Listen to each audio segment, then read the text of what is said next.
Hi Crossroads family, this is Bobby Brown, head trainer at Crossroads Fitness. Again, I'm here to demonstrate workout number 2.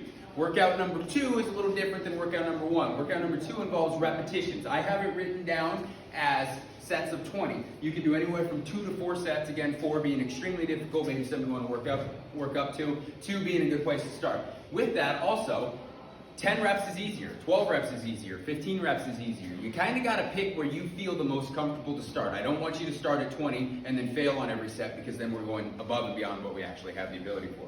Anyway, so I have this broken down into groups of 3. I'm going to demonstrate all 3 of them. I'm just going to do one demonstration of each one, about 10 reps on each one, just to show you what you're doing. First one, alternating reverse lunge. We did this in the last workout again. You step straight back, drop the knee straight down, and then come back forward. So that one I'll flip to the side, give her a better view here, and you alternate back and forth between the 2 of them, making sure your knee does not cross over the top of your toe. It's very important. And then also with this back foot, make sure when you step that it lands straight up and down. If you have to stop to get it, to do that, do it, because you don't want it to do this, and you don't want it to do this. That's a sign of over-dominant muscles. We don't want to train those. So we alternate back and forth between these guys. Head up, chest proud, never have bad posture, looking forward. I'm going to call that 10 on each one. Next up, we have the bench dip or the wall tricep. The wall tricep is the modification for the bench dip. If you have any shoulder issues, I want you to go ahead and start with the wall tricep. Don't even start with the bench dip. And you'll see why here in a second. Bench dip can be done with a chair very easily here. Hands go on the edge of whatever the device is, whether it's a bench, whether it's a chair, anything along those lines.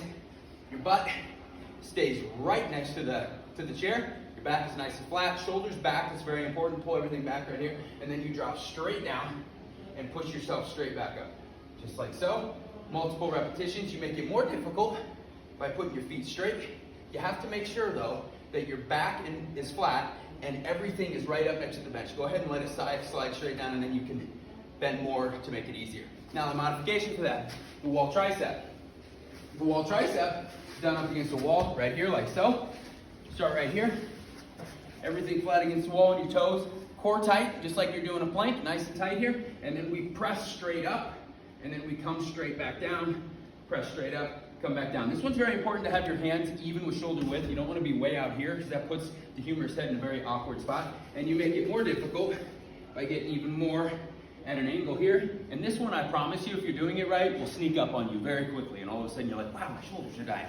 Last one in this group of 3 is the thruster or the leg walkout. I'm going to show you both versions of that. The thruster, start in push-up position right here. Keep your back flat. You jump, bring your feet wide, go back down. Jump, bring your feet wide, go back down.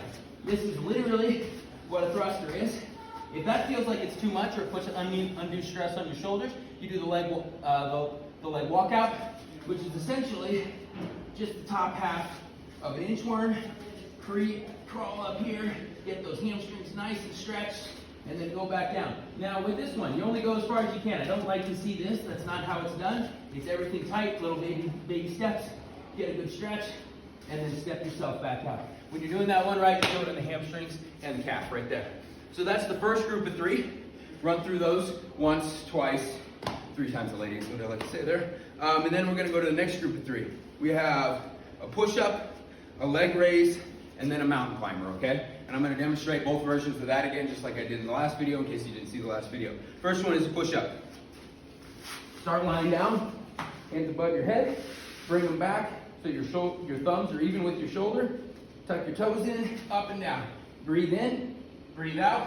Make sure those elbows cross the spine. It's very important, and if you can see what I mean that's further back than my spine, so we don't like these guys here. It's not a full push-up. You want to go here, and then back down. Chest to the floor is not needed. Modification, bring the knees here. Again, I cross mine for some weird reason, I don't know why. Go here, press up, breathe in on the way down, out on the way up. Common problem I see here is this. That is not the case. If you feel like you're doing that, start over, lie down, and then press yourself back up in order to put you in the proper position for a push-up. And then the last one is a mountain climber. Mountain climber right here, top of push-up position. Tuck those knees in, just like so. You can add speed as you see fit, as long as your back is flat and your core is tight. 2 most important things. And then you can start adding more speed if you see fit. Modification, just go nice and slow. Not really a big deal there. Okay, that's group number 2.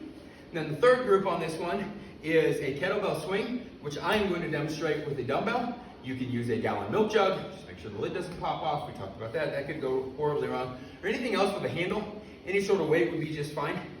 A burpee and a toe tap plank. And I'm gonna show multiple versions of the burpee so you can find the one that fits you. First off, kettlebell swing. I'm gonna use a dumbbell because I believe most people have some dumbbell somewhere in their house. Anything else you can use. You address it, feet shoulder width apart. Right here, I'll go from the front. Feet shoulder width apart, and I address it from behind, meaning I'm not over the top of it, I stand way back. And the reason why I do that is when I keep my back perfectly flat and reach forward to grab the kettlebell, everything is nice and flat, my knees are now soft, they're not bent like a squat, and when I pick this up, I'm already in perfect position to do a kettlebell swing, okay? So a lot of times you see this, that's not a kettlebell swing. Kettlebell swing is a hinge motion. So you want to keep the knees soft and allow the kettlebell to go in between your legs and then drive your hips forward, keeping your back flat. It's very important to keep your back flat, okay guys? That is a hamstring exercise and a lower abdominal exercise. If you're not feeling it there, you're probably doing something wrong. Go ahead and probably reach out on the video feed and probably help answer your questions. And then the last one is a toe tap plank. Toe tap plank, just like a regular plank, you're gonna get yourself down, bring your thumbs back to your chin, pop yourself up right here, and then the toe tap, we go out and tap and come back. Now, the way I have this one is I have you going back and forth, keeping your back flat, core nice and tight. It's actually more challenging to go in multiple repetitions on the same side and then go to the other side. So you have to deem which one you see fit there. And if you're a modified plank person, which means I'm on my knees here, what I actually would like you to do to modify this is to just reach forward with your hands, keeping your toes tight, okay? That's a way to modify it if you're not ready for the advanced version of the toe tap plank. Option number 3, you're in between the two, just hold a regular plank and count it out in your head for the 20 or 30 seconds till you really start shaking, and then you can relax from there. That's your third group of 3 on this one. Again, 2 to 4 sets, 20 repetitions, and modify it as you see fit. If it's 10, 15, whatever it is, something is much better than nothing, and don't hurt yourself. Thank you.